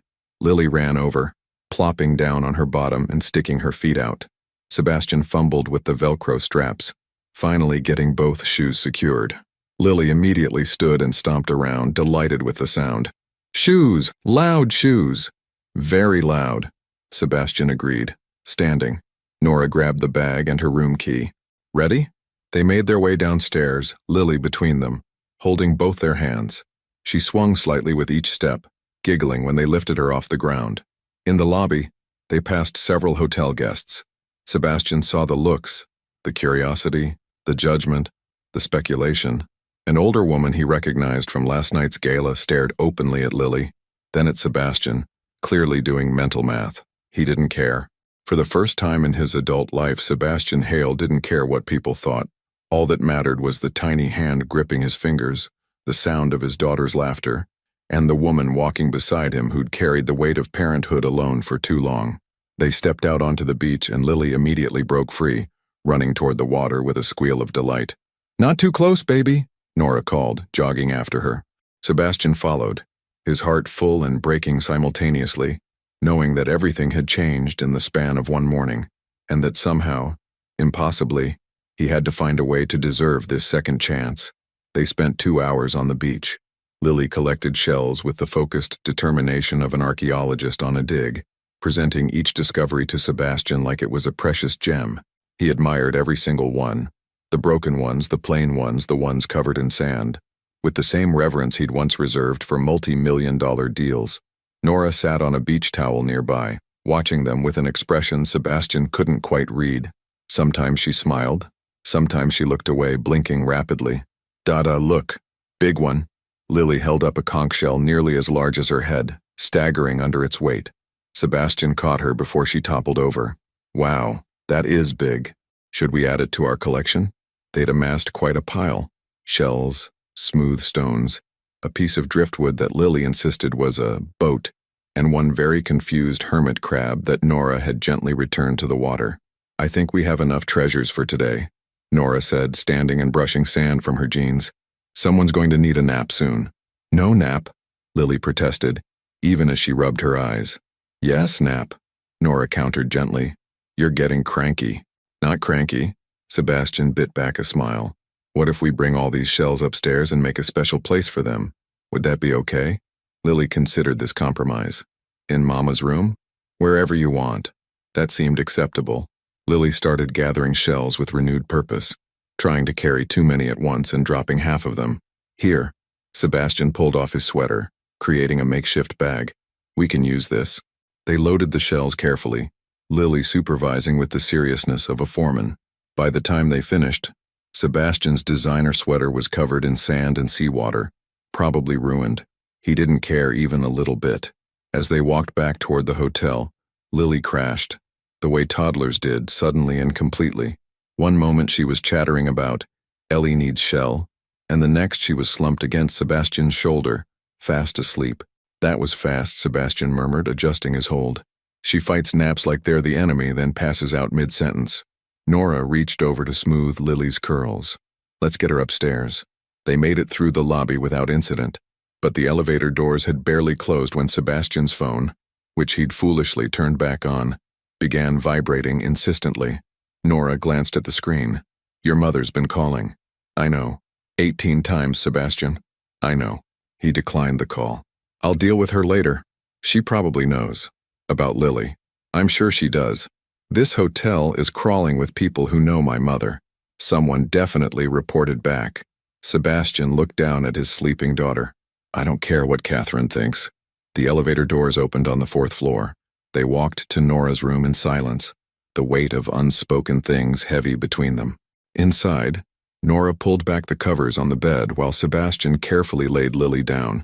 She stirred slightly, mumbling something about Ellie, but didn't wake. Nora tucked the stuffed elephant beside her and drew the curtains, dimming the room. They stepped into the small hallway near the bathroom, leaving the door cracked so they could hear her. She'll sleep for about an hour and a half, Nora whispered. Sometimes 2 hours if we're lucky. Sebastian nodded, suddenly aware of how close they were standing. Close enough to see the flecks of gold in Nora's whiskey-colored eyes. Close enough to smell her shampoo, something floral and familiar. Thank you, he said quietly, for this morning, for letting me. You don't have to thank me for letting you meet your own daughter. Yes, I do. You could have made this so much harder, could have demanded things, set conditions, treated me like the absentee father I've been. Stop. Nora pressed her fingers briefly to his lips, then pulled back like she'd been burned. You weren't absent by choice. I know that now.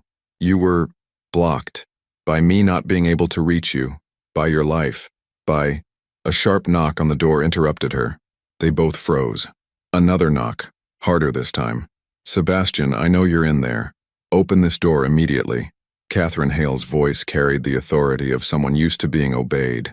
Sebastian's jaw tightened. You don't have to let her in. She's your mother, and she'll make a scene in the hallway if we don't. Nora moved toward the door. Nora, wait. But she'd already opened it. Catherine Hale stood in the corridor, perfectly dressed in a cream suit despite the early hour. Her expression was cold fury barely contained beneath a veneer of civility. Mrs. Hale, Nora said evenly, would you like to come in? I would like, Catherine said, stepping inside without invitation, to speak with my son. Alone. This is Nora's room. If she wants to stay, she stays. Sebastian positioned himself between his mother and the bedroom where Lily slept. Catherine's gaze swept the space, taking in the scattered toys, the portable high chair, the pile of shells in Sebastian's ruined sweater. Her lip curled slightly. I see the rumors are true. You've been spending the morning playing house with your old flame and her illegitimate child. The word hit like a slap. Don't. Sebastian's voice was dangerously quiet. Don't you dare call my daughter that. Your daughter? Catherine's eyebrows rose. Based on what? The word of a woman who conveniently disappeared 2 years ago and has now resurfaced with a baby? Really, Sebastian, I raised you to be smarter than this. You raised me to do what you wanted. Sebastian countered. There's a difference. I raised you to understand your responsibilities. To your family name, to your company, to your position in society. Not to throw it all away for... She gestured dismissively toward the bedroom. For what, mother? Say it. Catherine's expression hardened. For a child who may or may not be yours. Conceived by a woman who worked as a waitress and has nothing to offer except she's the mother of my child. Sebastian stepped forward, his voice sharp as broken glass. Except she raised Lily completely alone for 17 months because I was too much of a coward to take her calls. Except she's more genuine and kind than half the people in your social circle combined. This is exactly what I was afraid of. Catherine turned to Nora. What do you want? Money? A settlement? Name your price, and let's be done with this charade. Nora's face had gone pale, but her voice remained steady. I don't want your money, Mrs. Hale. Everyone wants money, especially people in your situation. My situation? Nora's tone cooled. You mean being a single mother? Working full-time while raising a child alone? Managing just fine without help from anyone? I mean being the kind of woman who traps a wealthy man with a pregnancy. Stop talking. Sebastian's words cut through the room like a whip crack. Right now. Before you say something we can't come back from. Catherine turned to him, genuine surprise crossing her features. Excuse me? You heard me. You will not come into this room and insult the mother of my child. You will not throw money at a problem that isn't a problem. And you will not. His voice dropped, deadly quiet. You will not ever call my daughter illegitimate again. Sebastian, you're being irrational. No. For the first time in my life, I'm being completely rational. Sebastian moved to stand beside Nora. Lily is my daughter. I know it without a paternity test, though we can do one if it makes you feel better. But it won't change anything. She's mine. And Nora is... He stopped, looking at Nora, at the woman who'd tried to tell him, who'd carried his child alone, who'd built a life out of nothing because he'd been too weak to listen. Nora's under my protection, he finished. Both of them are. And if you can't accept that, if you can't treat them with the respect they deserve, then you and I are going to have a very different relationship going forward. Catherine's face had gone rigid. You would choose them over your own family? They are my family. The words came easily, felt right in a way nothing had in years. Lily is my daughter. That makes her your granddaughter, whether you acknowledge it or not. From the bedroom, a small voice called out, "Mama? Mama, where?" Lily, awake and confused, probably frightened by the raised voices. Nora moved immediately, but Catherine was closer to the bedroom door. She stepped into the doorway, and for the first time, saw Lily clearly. The little girl sat up in bed, rubbing her eyes, dark curls disheveled from sleep. When she saw the stranger in the doorway, she shrank back slightly. "Mama," she said again, smaller this time. Catherine stood frozen, staring at the child.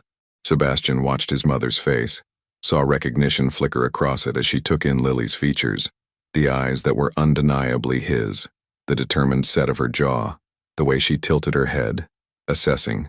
"Well," Catherine said finally, her voice strange. "She certainly has the Hale eyes." Nora pushed past her to scoop up Lily, holding her protectively. "It's okay, baby. Just some visitors." Lily buried her face in Nora's shoulder, one eye peeking out to watch Catherine warily. "How old?" Catherine asked. 17 months, Sebastian answered. Catherine did the mental calculation, her lips pressed into a thin line. "I see. Do you?" Sebastian challenged. "Do you see that I missed 17 months of her life? That Nora tried to tell me and I blocked her because I was following your advice about clean breaks and unsuitable attachments?" Sebastian, "No. You need to hear this." He moved to stand with Nora and Lily, presenting a united front. "I made mistakes. Huge ones. I let you influence my decisions. Let you convince me that someone's worth was measured by their bank account or social connections. But I'm done with that. Done letting you control my life." Catherine's composure cracked slightly. "I'm your mother. I only want what's best for you. What's best for me," Sebastian said quietly, "is standing right here. And you either accept that, or you leave." The silence stretched between them, heavy with years of manipulation and control finally hitting a wall. Catherine straightened her suit jacket, her expression closing off. "I see I'm not welcome here. You're welcome to meet your granddaughter, to apologize to Nora for the things you've said, to be part of our lives." Sebastian's voice softened slightly, "But only if you can do it with respect. I won't subject either of them to your judgment." Catherine looked at Lily one more time, at her granddaughter watching her with Sebastian's eyes and a stranger's caution. "I need time," she said finally. "This is unexpected. Take all the time you need." Sebastian opened the door for her. "But when you're ready, you know where to find us." Catherine left without another word, her heels clicking sharply down the hallway. The door closed. The silence that followed felt profound.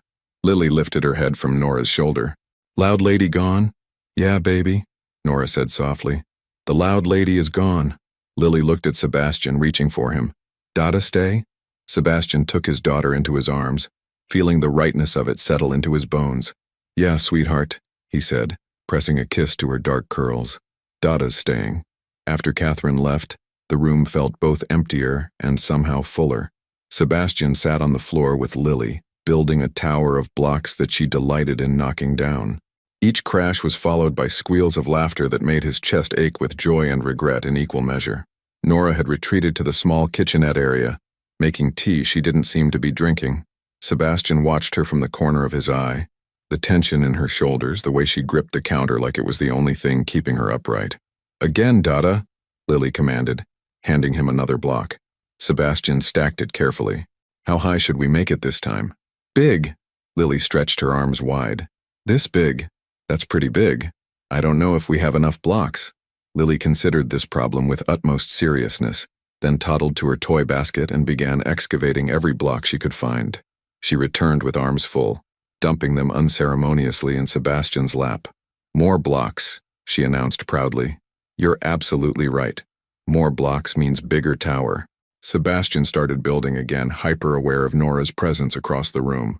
"Hey, Lily, should we ask Mama if she wants to help?" Lily looked up. "Mama, come play." Nora turned, and Sebastian saw the evidence of tears she'd been hiding. His heart clenched. I don't want to interrupt your... Please, Sebastian said quietly. Join us. Nora walked over slowly and sat on the floor beside them, keeping a careful distance. Lily immediately crawled into her lap, offering her a block. Mama build too. Okay, sweet girl, where should this one go? They built in silence for several minutes, Lily directing the construction with the authority of a tiny architect. When the tower finally toppled, this time from structural instability rather than deliberate destruction, Lily clapped her hands with delight. Big crash. Huge crash, Sebastian agreed. Should we build it again? But Lily had already moved on, distracted by a board book about trucks. She settled into Nora's lap with it, content to flip pages and provide sound effects. Sebastian watched them together, the ease of their relationship, the way Nora automatically adjusted to accommodate Lily's squirming, how she pressed absent kisses to her daughter's curls while Lily babbled about big truck and beep beep. This is what he'd missed.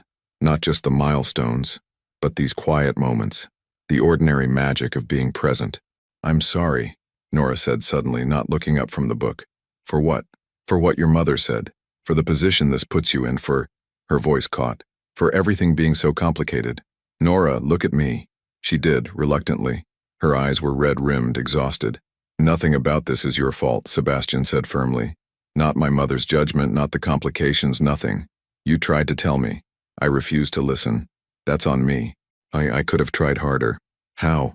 Sebastian leaned forward, careful not to disturb Lily. You called, I blocked you. You came to my office, security removed you. You wrote a letter I never saw. What else could you have done? Shown up at a board meeting? Hired a skywriter? Despite everything, Nora's lips twitched. I considered the skywriter. I wouldn't have blamed you. Sebastian paused. I broke up with Vanessa this morning. Nora's eyes widened. Sebastian, it wasn't because of you. Or it wasn't just because of you. He ran a hand through his hair, trying to articulate something he barely understood himself. It was because I've been living someone else's life, making choices that looked good on paper but felt wrong in every way that mattered. Vanessa deserved someone who loved her, not someone who was with her because his mother approved. What did she say? When you ended it? That I was being impulsive, irrational, throwing away everything for a child I just met. Sebastian smiled without humor. She wasn't entirely wrong about the impulsive part, but meeting Lily didn't change my mind about Vanessa. It just made me stop pretending I was happy. Lily had abandoned her book and was now playing with Nora's necklace, a simple silver chain with a small pendant. She tugged on it, examining the way it caught the light. Shiny, Mama. Very shiny, Nora agreed softly. Sebastian watched them, memorizing the moment. The afternoon light streaming through the window, Lily's chubby fingers on the necklace, the way Nora's hair had escaped its ponytail, falling around her face. I want to be part of her life, he said. Really part of it. Not just weekends or holidays. I want to know her favorite foods and what makes her laugh and how to calm her down when she's upset. He stopped, the enormity of it overwhelming. I want to be her father, in every way. You are her father. But I don't know how to do this. I don't know anything about children. I've never changed a diaper or handled a tantrum or... Neither did I, Nora interrupted. When I found out I was pregnant, I was terrified. I'd never even babysat. I learned everything from books and trial and error and a lot of crying at 3 in the morning. You make it look easy. It's not easy. It's never easy. But it's worth it. Nora looked down at Lily, who'd fallen into that semi-drowsy state toddlers got when they were content. She's worth everything. Sebastian wanted to reach out, to close the distance between them, to tell Nora that she was worth everything too, but the words stuck in his throat, complicated by history and hurt, and the fact that he'd already damaged this relationship once. I want to support you, he said instead. Financially, yes, but also, I want to be present. I want to learn. I want you to teach me how to be what she needs. Sebastian, you don't have to. I know I don't have to. I want to. He met her eyes.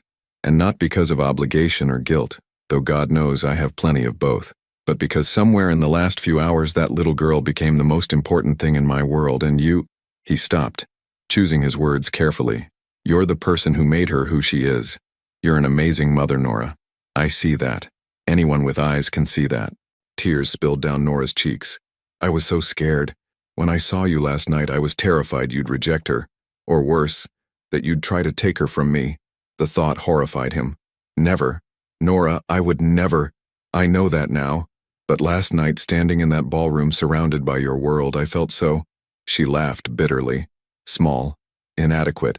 Like I was exactly what your mother thinks I am. My mother is wrong. Is she? Nora's voice broke. Look at us, Sebastian. I'm a single mother working an administrative job to make ends meet. You're a billionaire with hotels on 3 continents. How is this supposed to work? I don't know, Sebastian admitted. But I know I want to figure it out. With you. Lily stirred, mumbling something about Ellie. Nora shifted her carefully, pressing a kiss to her forehead. She's going to need another nap soon. Real sleep this time, not just a power nap. Can I stay? The question came out more vulnerable than Sebastian intended. While she sleeps, I mean. We could talk. Really talk. About what this looks like going forward. Nora studied him for a long moment. Okay. They moved Lily to the bed again. This ritual already familiar. Sebastian watched Nora tuck her in with practiced efficiency. Ellie positioned just right. Blanket pulled to her waist, curtains drawn. When Nora returned to the main room, she'd composed herself. She sat on the small couch, leaving space beside her that felt both inviting and vast.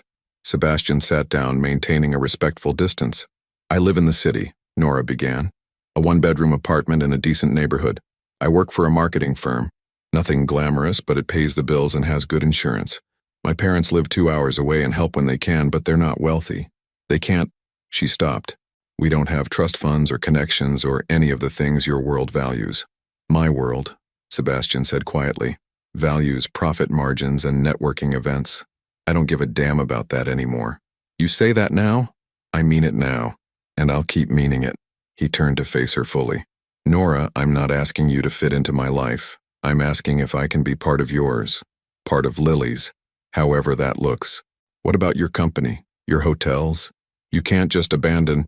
I'm not abandoning anything. I have managers, regional directors, a whole infrastructure that's been running perfectly well without my constant oversight. Sebastian realized the truth of it as he spoke. I've been using work as an excuse to avoid having a real life. But Lily deserves better than a father who's always traveling, always in meetings, always putting business first. So what are you proposing? I want to move closer to you. Rent an apartment in the city. Be available. Not just for scheduled visits, but for everyday things. Doctor's appointments, playground trips, those moments when she's sick or scared or just wants her dad. Nora's breath hitched. That's a huge change. I know. Your mother will lose her mind. Probably. Sebastian allowed himself a small smile. But for the first time in my life, I'm okay with disappointing Catherine Hale. What about Lily?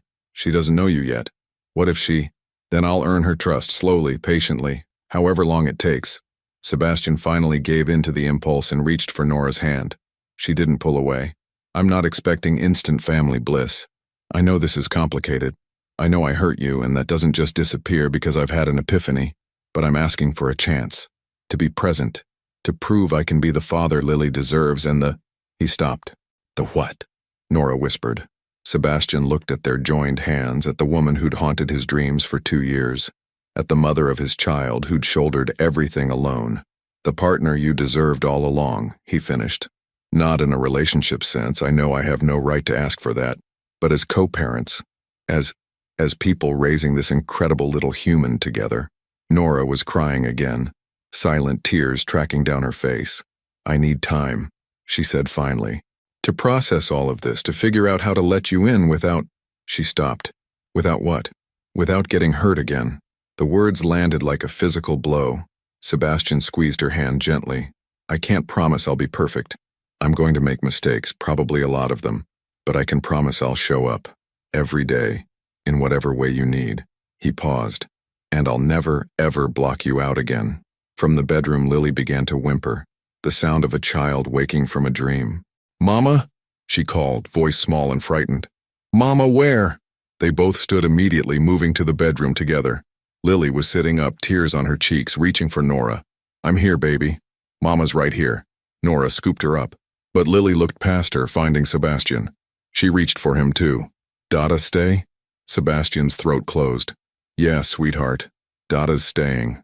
Lily seemed satisfied with this, settling between them as they sat on the edge of the bed. She tucked her head under Nora's chin but kept one small hand on Sebastian's arm.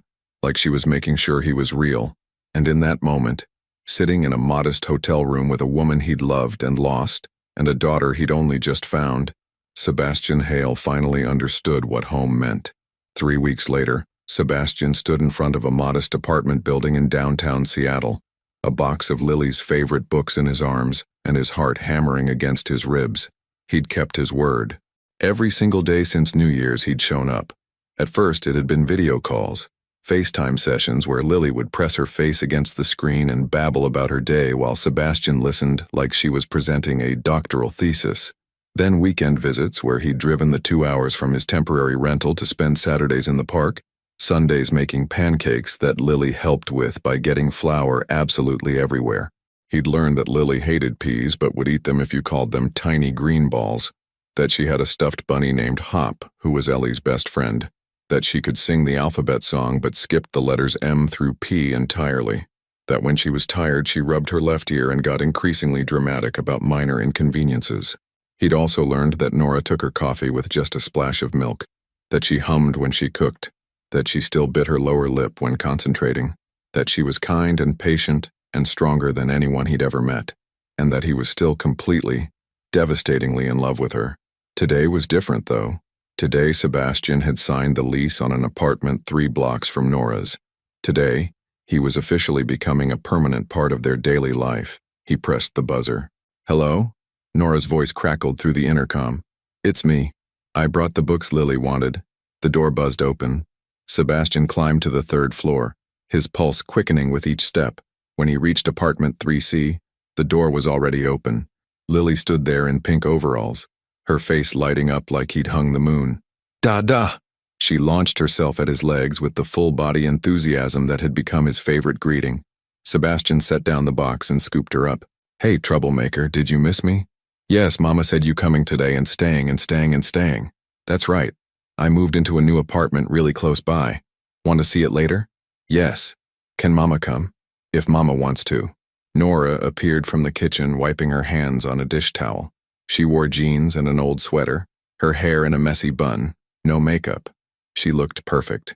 "You really did it," she said softly, taking in the boxes stacked in the hallway behind him. "You actually moved here. I told you I would." "I know, but—" She stopped, emotion flickering across her face. "People say a lot of things, Sebastian. They don't always follow through. I'm not people." He set Lily down, watching as she immediately ran to the box of books and began examining them with scholarly interest. "And I meant every word." Nora leaned against the doorframe, studying him. "Your mother called me yesterday?" Sebastian's jaw tightened. "What did she say?" "She wanted to meet. For coffee. To discuss the situation." Nora's tone was carefully neutral. "I told her I'd think about it." "You don't have to meet with her, not if you're not ready." "I know.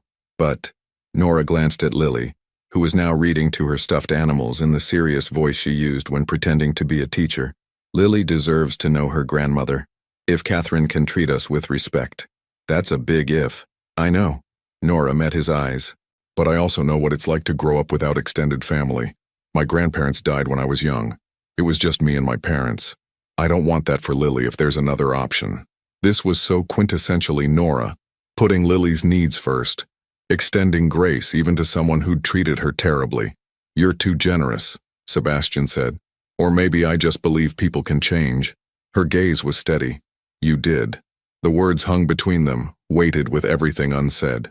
"Dada, look." Lily held up a book about construction vehicles. "Big truck. Huge truck." Sebastian agreed, moving to sit on the floor with her. "Should we read it?" They spent the next hour in that familiar pattern, Lily bringing books and toys, Sebastian following her lead while Nora worked in the kitchen. Domestic, comfortable, almost like a real family. Almost, because there was still a wall between him and Nora. Still a careful distance she maintained, a guardedness in her eyes that reminded him daily of the trust he'd broken. When Lily went down for her afternoon nap, Sebastian helped Nora with the dishes. They worked in silence, the only sound the running water and the clink of plates. "I saw the article," Nora said finally. Sebastian stilled. "Which one?" "The one where you announced stepping back from day-to-day operations of Hale Hotels, appointing Marcus as CEO." She handed him a plate to dry. "That's a big decision." "It was the right decision. Marcus is more than capable and I—" Sebastian paused. I want to actually live my life instead of just managing a company. Your mother must have loved that. Catherine and I aren't speaking much these days. He dried the plate carefully. She made it clear she doesn't approve of my choices. I made it clear I don't need her approval anymore. That must be hard. She's still your mother. It is hard. But it's also, he searched for the right word, freeing. For the first time, I'm making decisions based on what I want, not what's expected of me. Nora was quiet for a long moment. When she spoke again, her voice was small. What do you want, Sebastian? Everything. You. This. A life where I come home to Lily's laughter and your smile and the ordinary magic of being together. But he couldn't say that. Not yet. Maybe not ever. I want to be a good father, he said instead. I want Lily to know she can count on me. I want... He stopped, the words catching. I want to deserve the second chance you've given me. Nora turned off the water, gripping the edge of the sink. Her shoulders were tense, her breathing uneven. Nora? What's wrong? I can't do this anymore. Her voice cracked. Sebastian's heart stopped. Can't do what? This. Pretending. Acting like we're just co-parents making schedules and discussing Lily's sleep routine when every time you walk through that door She stopped, pressing a hand to her mouth. When you what?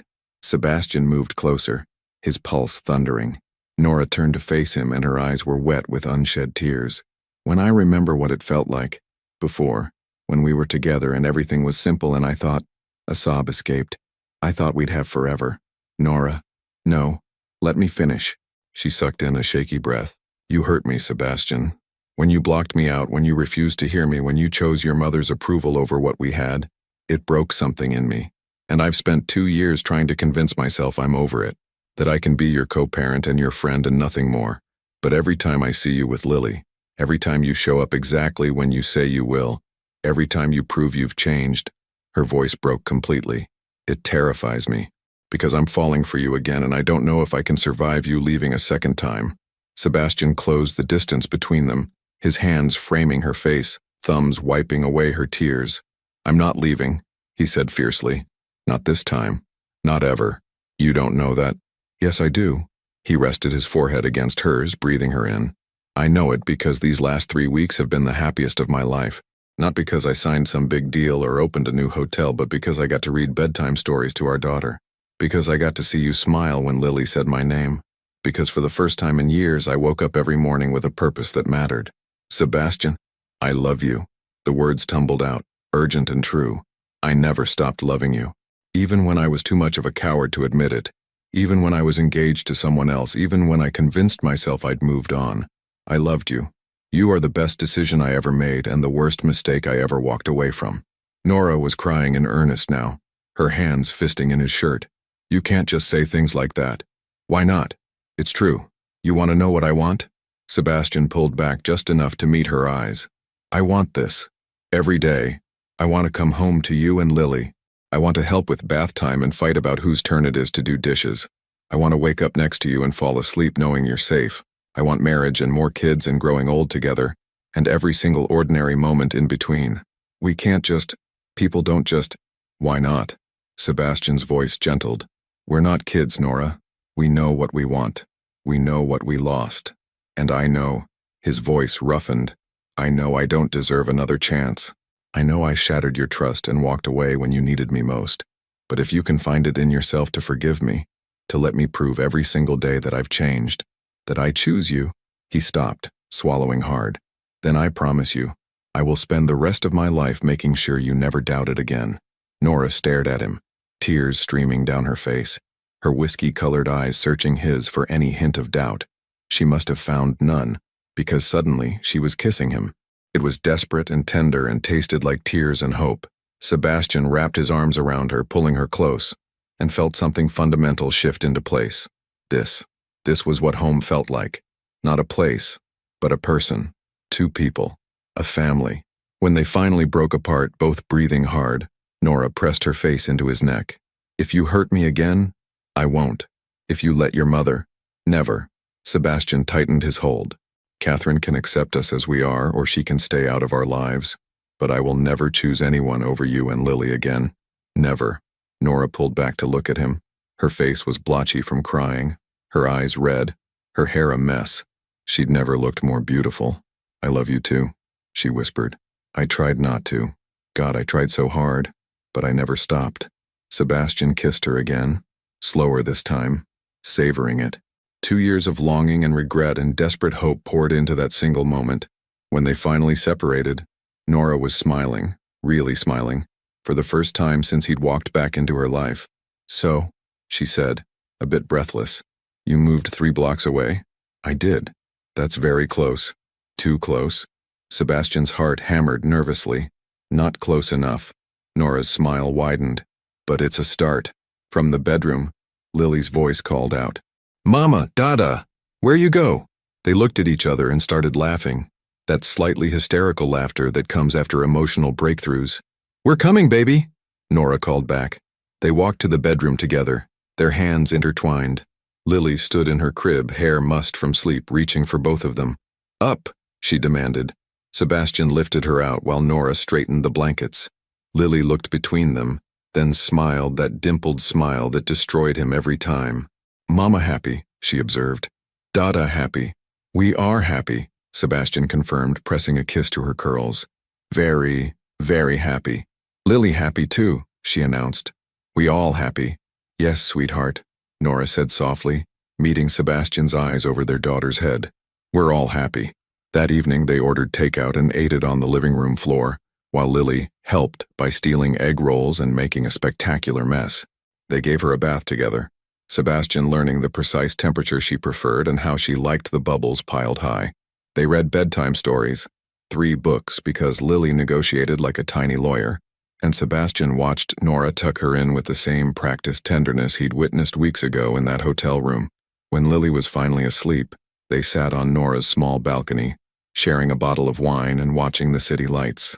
What now? Nora asked quietly. Now, Sebastian said, pulling her closer. We take it one day at a time. I keep showing up. You keep trusting me. We figure out this co-parenting thing. Just co-parenting? Sebastian smiled. Well, maybe not just co-parenting. If you're amenable. I might be. Nora rested her head on his shoulder. Very, very amenable. They sat in comfortable silence, the weight of the past finally giving way to the possibility of the future. Sebastian thought about the man he'd been 3 weeks ago, engaged to the wrong woman, controlled by his mother's expectations, running from the only thing that had ever truly mattered. That man seemed like a stranger now. This man, the one holding Nora close while their daughter slept inside. This was who he was meant to be all along. Thank you, he said quietly. For what? For not giving up. For raising our daughter to be amazing. For giving me a chance I absolutely didn't deserve. He pressed a kiss to her temple. For waiting. Nora turned in his arms, her eyes serious. I didn't wait for you, Sebastian. I built a life. I became someone stronger. Someone capable of standing on her own. I know. And that's what makes this. He gestured between them. Even better. You don't need me. You're choosing me anyway. We're choosing each other, Nora corrected. Finally. The word held everything. All the lost time. The missed moments. The second chance they almost didn't get. Sebastian kissed her again. Slow and deep. A promise sealed without words. Tomorrow, there would be challenges. His mother would need to be handled. Logistics would need to be figured out. The world would have opinions about a billionaire who'd walked away from his empire for a waitress and their child. Sebastian didn't care. He'd spent 42 years living for other people's approval. Now finally he was living for himself, for the woman in his arms, for the little girl sleeping inside, for the family he'd almost lost and would spend the rest of his life fighting to keep. The city lights glittered below them, the future spread out like an unwritten story. And for the first time in years, Sebastian Hale couldn't wait to see what came next. 18 months later, the morning sun streamed through the windows of their home, a spacious townhouse they'd bought together 6 months ago, halfway between practical and dream. Sebastian stood in the kitchen, attempting to make pancakes while Lily supervised from her booster seat at the counter. Dada, that one looks like a blob, she announced with the brutal honesty of a 3-year-old. It's a creative blob, Sebastian defended, flipping the admittedly misshapen pancake. Very artistic. Mama makes better pancakes. Mama makes better everything. But Mama is sleeping in because it's Sunday, so you're stuck with Dada's creative blobs. Lily giggled, swinging her legs. She'd grown so much in the last year and a half, taller, more articulate, with opinions on everything from breakfast food to which stuffed animal deserved the honor of sleeping in her bed each night. Currently, Ellie was in a complicated rivalry with a new stuffed dinosaur named Rex. "Is baby brother awake?" Lily asked, peering toward the baby monitor on the counter. "Not yet, but he will be soon. Babies don't sleep in as long as mama does." As if on cue, a soft cry emanated from the monitor. Sebastian sighed, turning off the stove. "Duty calls. Lily, can you be a big girl and stay right there? Don't touch anything hot."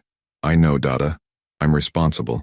Sebastian climbed the stairs to the nursery, his heart swelling as it did every time he entered this room.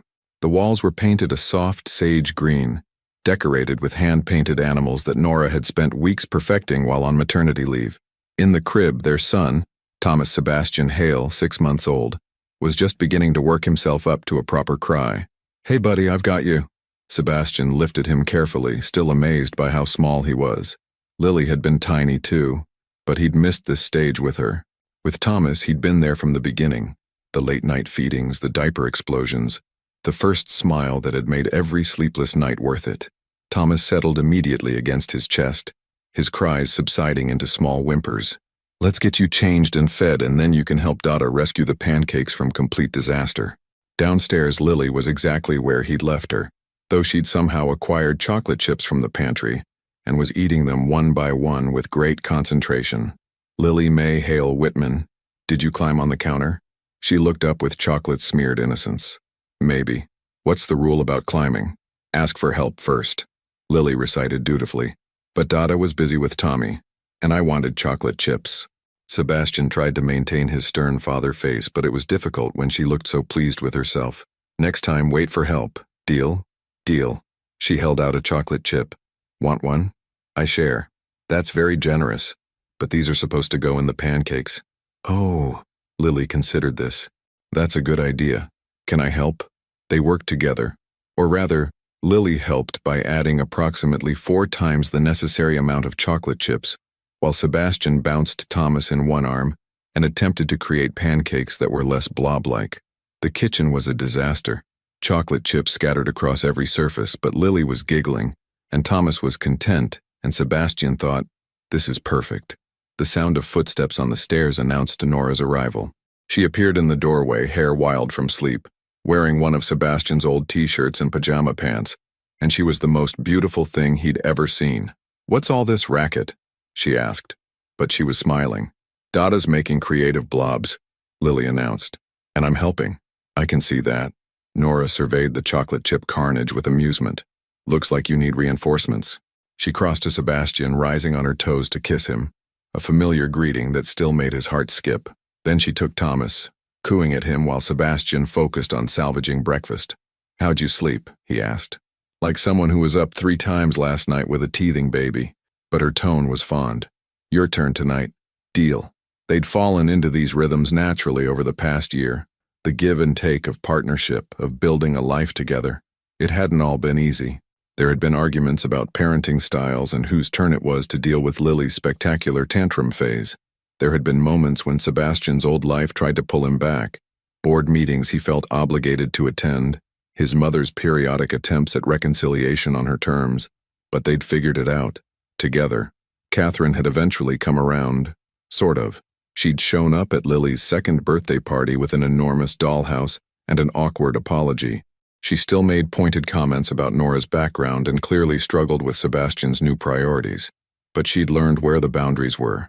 When she crossed them, Sebastian had no problem reinforcing them. Vanessa had gotten married to a hedge fund manager. Sebastian had seen the announcement in the society pages and felt nothing but relief that she'd found someone more suitable for the life she wanted. Marcus was thriving as CEO, the company performing better than ever without Sebastian's constant micromanaging. Sebastian still held majority shares and attended quarterly board meetings, but his daily life was here, in this kitchen, with pancake batter on his shirt and his daughter's laughter filling the air. They ate breakfast together, Lily providing running commentary on the quality of each pancake, still too blob-like apparently, while Thomas gummed a teething ring and watched his sister with fascination. After cleanup, which took twice as long as cooking, they bundled everyone up for their Sunday tradition, The farmer's market. The market was crowded with weekend shoppers, the air filled with the scent of fresh bread and flowers. Lily held tight to Sebastian's hand while Nora pushed Thomas in his stroller, navigating the crowds with practiced ease. "Can we get cookies?" Lily asked, spotting a bakery stand. "After we get the vegetables Mama needs for dinner." "Vegetables are boring. Vegetables help you grow big and strong." "I'm already big and strong." Sebastian laughed, swinging her up onto his shoulders. "Then you're doing a great job with the vegetables. Keep it up." They moved through the market collecting fresh produce, artisan cheese, the cookies Lily had been promised. Sebastian watched Nora bargain cheerfully with a farmer over the price of heirloom tomatoes, saw her laugh when Thomas grabbed a bunch of parsley and tried to eat it, observed the easy way she moved through the world, confident, capable, completely herself. He'd been terrified of losing her, of her changing her mind, of not being enough, of somehow screwing up this second chance. But Nora had been patient with his fears, had called him out when he was being ridiculous, and had met him halfway in building something neither of them had quite imagined, but both desperately wanted. "Dada, look," Lily pointed from her perch on his shoulders. "It's Grandma Helen." Nora's mother waved from across the market, making her way toward them with a warm smile. Helen Whitman had welcomed Sebastian into their family with open arms and only mild threats about what would happen if he ever hurt her daughter again. She was everything Catherine wasn't. Warm, accepting, present. "There are my beautiful grandbabies," Helen cooed, immediately reaching for Thomas. "And Sebastian, let me guess, Lily had chocolate for breakfast?" "There was also pancake involved," Sebastian said defensively. "I'm sure there was." Helen's eyes twinkled. "Nora, dear, you look exhausted. Why don't you and Sebastian take an hour to yourselves? I'll take the children to the park." "Mom, you don't have to."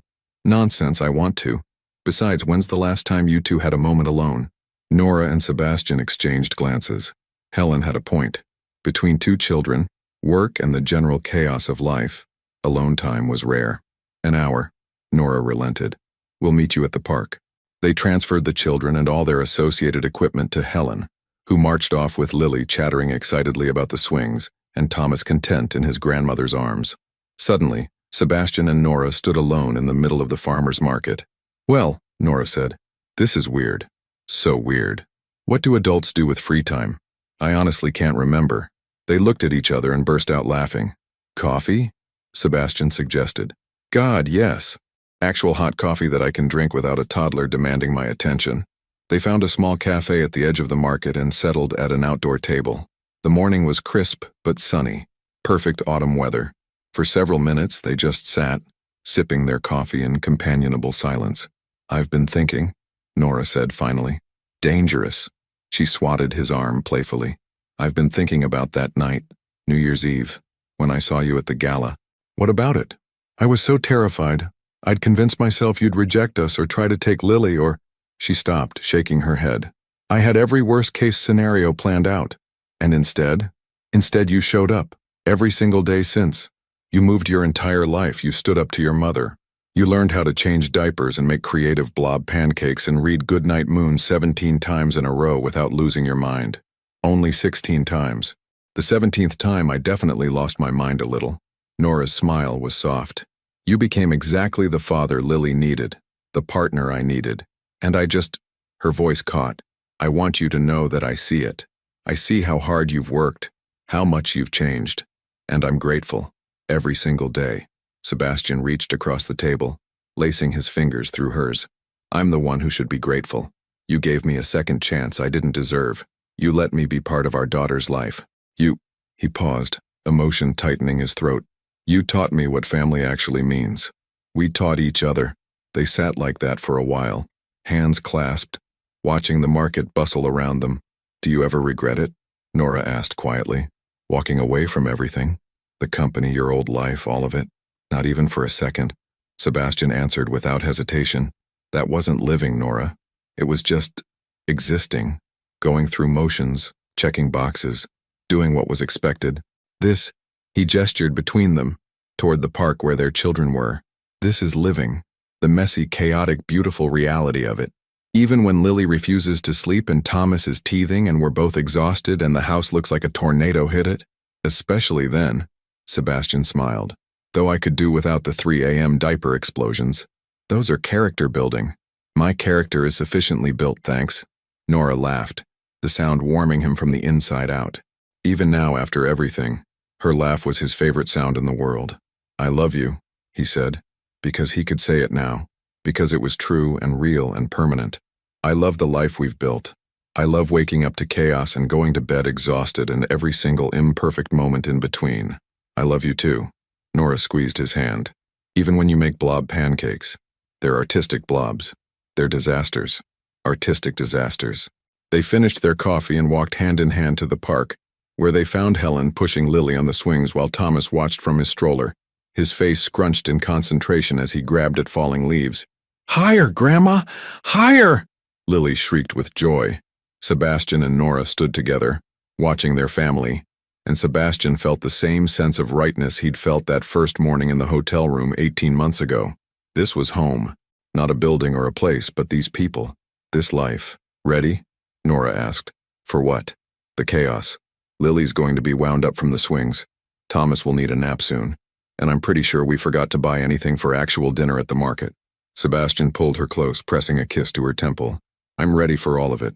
As they walked toward their family, toward the beautiful, messy, perfect life they'd built from the ashes of what they'd lost, Sebastian Hale finally understood what it meant to have everything.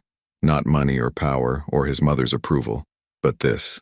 Lily's laughter, Thomas's gummy smile, Nora's hand in his. The ordinary magic of choosing each other, every single day. 2 years ago, he'd been standing in a hotel lobby, running from the only thing that mattered. Today he was exactly where he belonged, finally completely home. Looking back on your own life, have you ever had to choose between what was expected of you and what your heart truly wanted? Sometimes the bravest thing we can do is stop running from the truth and finally choose ourselves and the people who make us whole. What choice would you make? Your participation means a lot to the channel. Please share your thoughts in the comments. Thank you for watching. If you enjoyed the story, please subscribe to our channel and leave a comment below letting us know what you thought. Your feedback and support mean a lot to us. Stay tuned for more exciting stories.